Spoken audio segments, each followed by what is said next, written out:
It's always struck me as a bit of an incongruity taking the day off work and calling it Labor Day. It's like if you celebrated Sobriety Day by getting drunk, or Celibacy Day by going to the whorehouse. In most of the world, the exceptions being ourselves, Canada, Australia, New Zealand, and Japan, Labor Day, or International Workers' Day, depending on whose side you're on, is celebrated either on the 1st of May or on the Monday closest to the 1st of May, which is a day that we in the Anglosphere tend to associate with communist proletarianism. So it may surprise you to learn, as I was surprised to learn, that the association of May the 1st with the laboring masses actually originated here in the United States, with the socialist, anarchist, trade unionist movement of the 1880s. May Day, of course, had been a European folk holiday for some centuries, so in the finest tradition of appropriating pre-existing holidays for new and exciting purposes, the early organized labor movement, who in those days were fighting for things like the 8-hour workday and no more child labor, claimed that the May Day holiday was gonna be theirs now. And once they had succeeded in getting laws passed that eliminated the things they sought to eliminate, they decided to celebrate their accomplishment by petitioning the government to declare a national holiday in their honor. But by that time, the end of the 1880s, start of the 1890s, the idea of May 1st being a day set aside in honor of the working man, that idea had been enthusiastically taken up by Karl Marx and Friedrich Engels when they were in the process of inventing communism. And it didn't take Americans long to figure out, even before anybody had tried putting it into practice, that communism fucking sucks. So the president, Grover Cleveland, at the time said, okay, we are not averse to the idea of a federal holiday to honor the working man, but we ain't no damn communists, and we ain't no damn socialists, and we ain't no damn anarchists, so we shall be damned if our American Labor Day is going to be observed on the same day the commie bastards observe it. So we're going with the first Monday in September, and that's that. And so it was that President Cleveland duly signed the Act of Congress establishing Labor Day on 28 June 1894, and we're still decidedly in the minority on that point, as I mentioned at the top. Out of the 200 plus countries that observe a holiday associated with labor, we are one of only 5 that doesn't celebrate it on the American-made, communist-approved date of May 1st. And 4 hours ago, I didn't know any of that. In my mind, I kind of always thought Labor Day was something that originated out of the New Deal socialism of the 1930s. I didn't know there had been a federal holiday since before the turn of the century. The 20th century, that is, and I was particularly surprised to learn that the association of the date of May 1st with organized labor was the creation of American labor leaders and not bushy-bearded German political philosophers. But none of that matters all that much now. What matters now is grilling lots of burgers and hot dogs out back on the grill and washing it all down with proper American lager. But I guess those all have German names. And I guess hamburgers are named after a city in Germany. And I guess before we started calling them hot dogs, Frankfurters were also named after a city in Germany. So maybe I am engaged in a self-defeating argument here. Jim Eagle, hit the damn music. Save me from myself, please.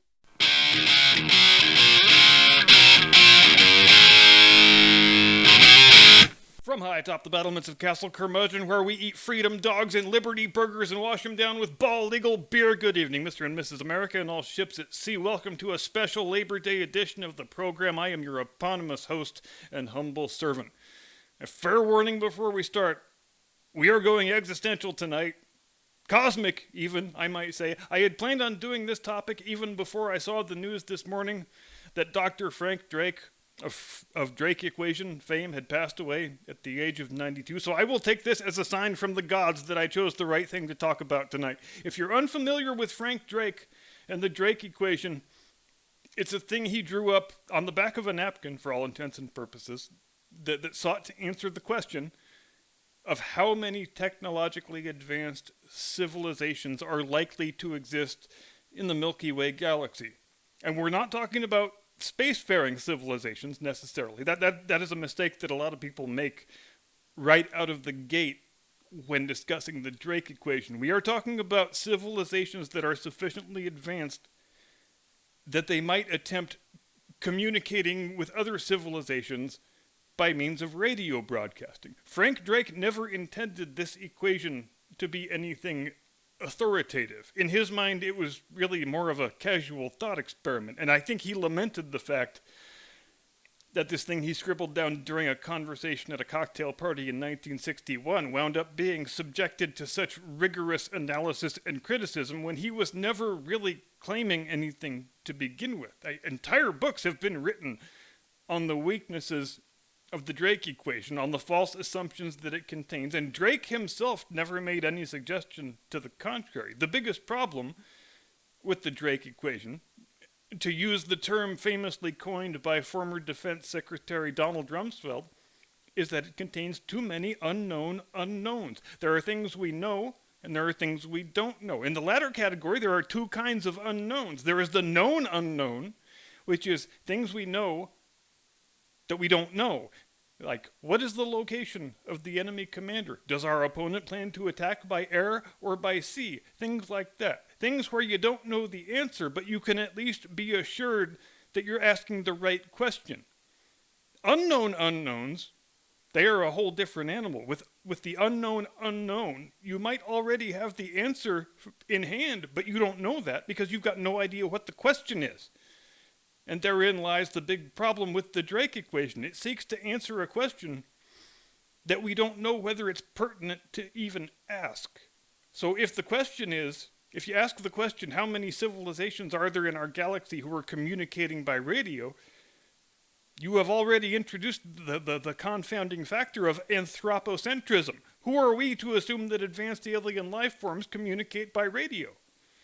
Just because that's the best communication technology that we had in 1961 when the equation was first conceived, and moreover, even if alien civilizations communicate that way, who are we to assume they would have the same interest in communicating with us that we have in communicating with them?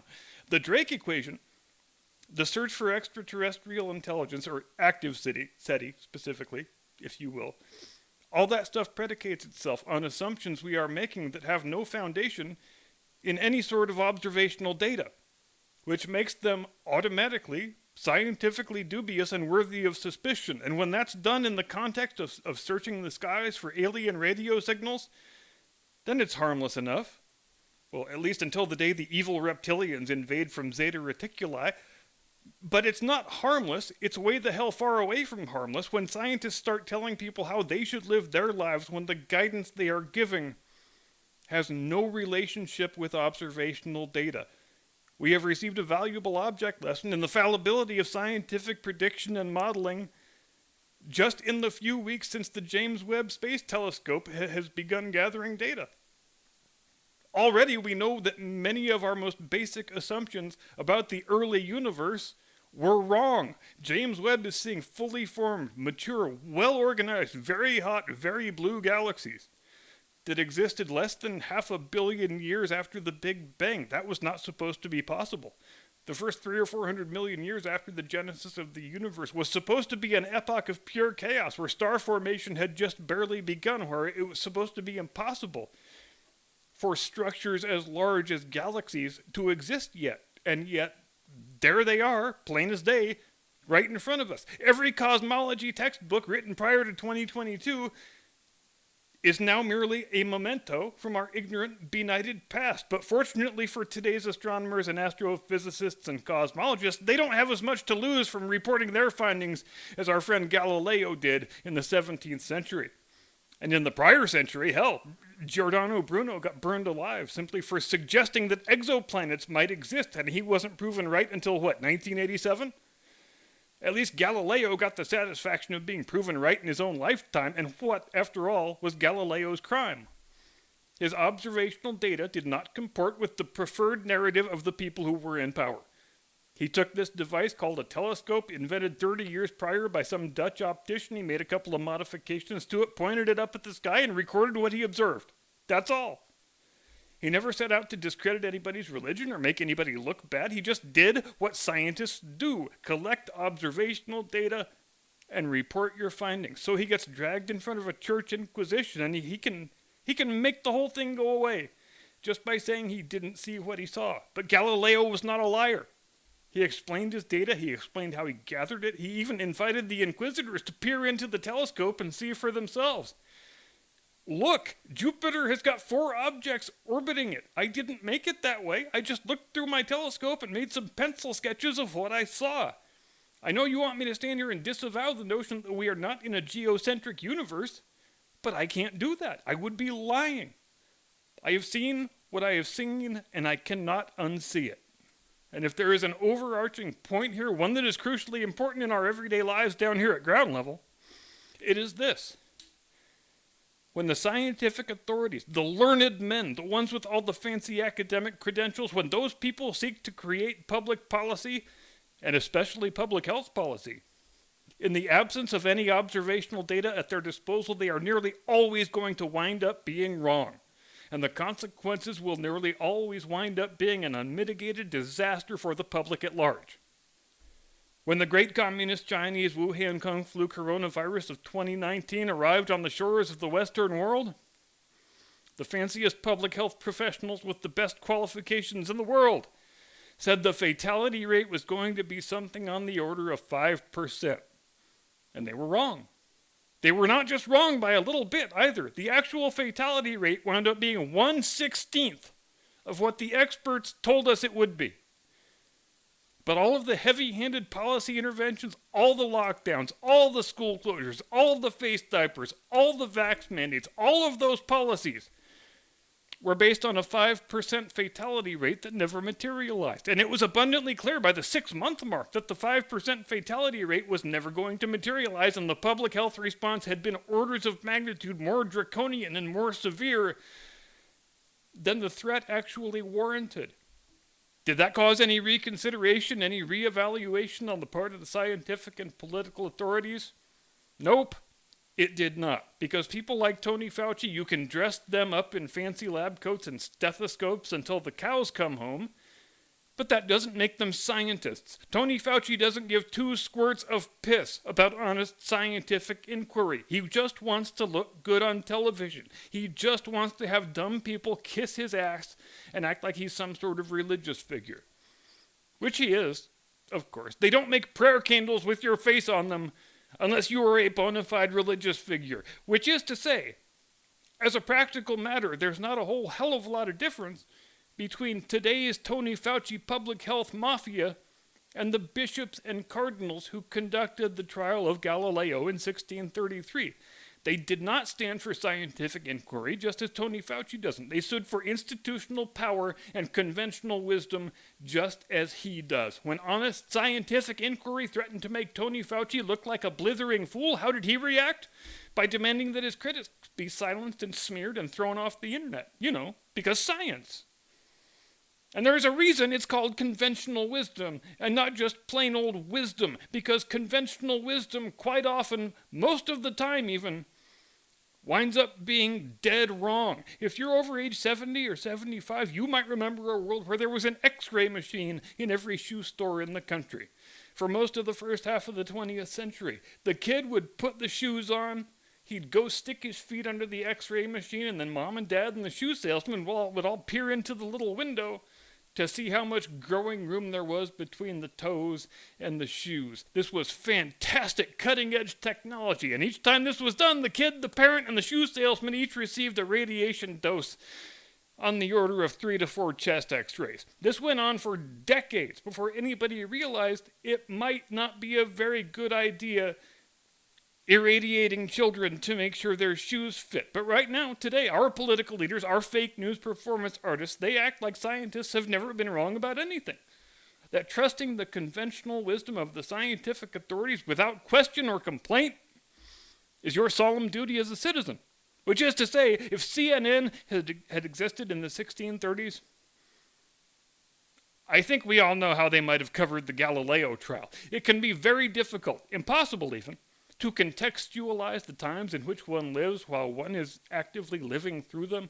That's why, for me, my main 2 areas of study are history and science and futurism. It's a fool's errand trying to understand the present without studying the past and making one's best attempt to prognosticate the future. But one thing always holds true. Everybody who tries to predict the future fails at it. When fancy scientists try to predict the future with algorithms and computer models, they're no more likely to be correct than is the astrologer or the soothsayer or the palm reader or the witch doctor. All of them are presuming to make authoritative predictions about future events in the absence of observational data.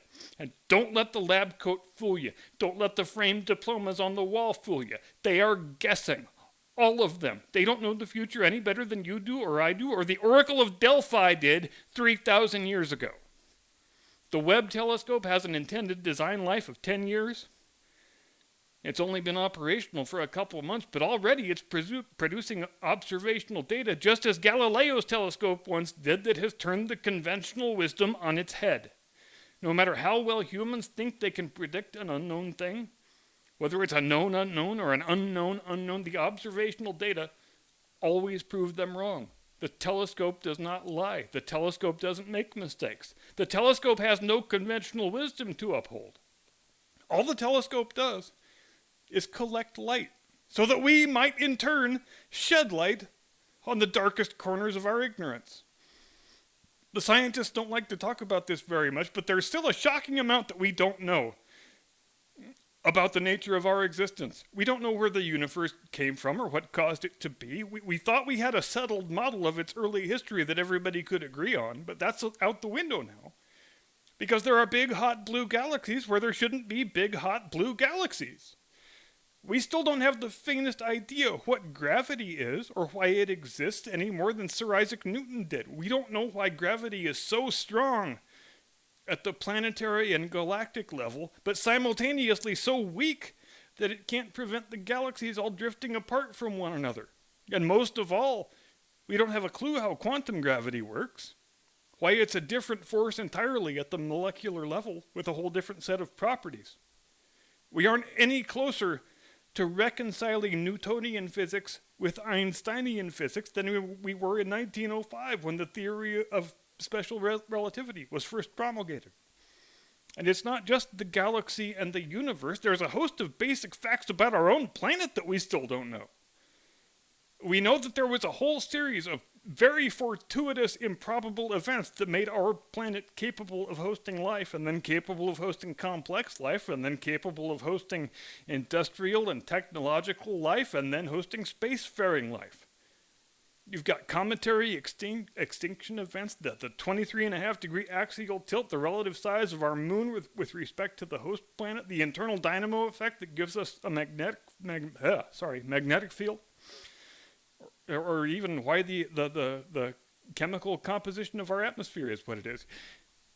You change any one of those things a little bit and we're screwed. And if our atmosphere was 5% thicker, we wouldn't even be able to launch rockets. So for all we know, the galaxy could be teeming with technologically advanced civilizations that are beyond us in every way, but they are incapable of space exploration. And James Webb gives us the capability for the first time of directly imaging exoplanets and their atmospheres. In the next 20 or 30 years, we could well have an answer to the question of how remarkable or unremarkable the Earth actually is compared to other similar rocky planets of the same size and vintage. We may know by that point what the unknown unknowns are in the Drake equation. We may even find a satisfactory answer for the Fermi paradox, which for the uninitiated is the question of why, if the cosmos is teeming with advanced civilizations, we can't see any of them. But we will never answer any of those questions, or any other question that matters, by the application of blind faith toward scientific institutions that have begun to bear more resemblance to state religions, with their high priests and their holy texts and their commandments that one mustn't ever question. We still know of no instrument in the cosmos that is more wondrously complex than the human brain.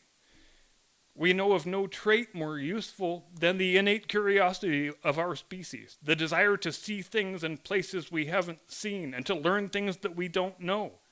When scientific institutions stand in the way of all that, they should be swept aside and done away with, for it is not science that they are seeking to advance. And that is just about all I have for tonight. Thank you to everyone who tuned in for the live stream last night. Thank you to Mr. Caucasian Sasquatch for sitting in with me. Thank you as always for watching tonight. I hope everyone had an agreeable Labor Day weekend. See you Wednesday. Do not comply. Get off my lawn.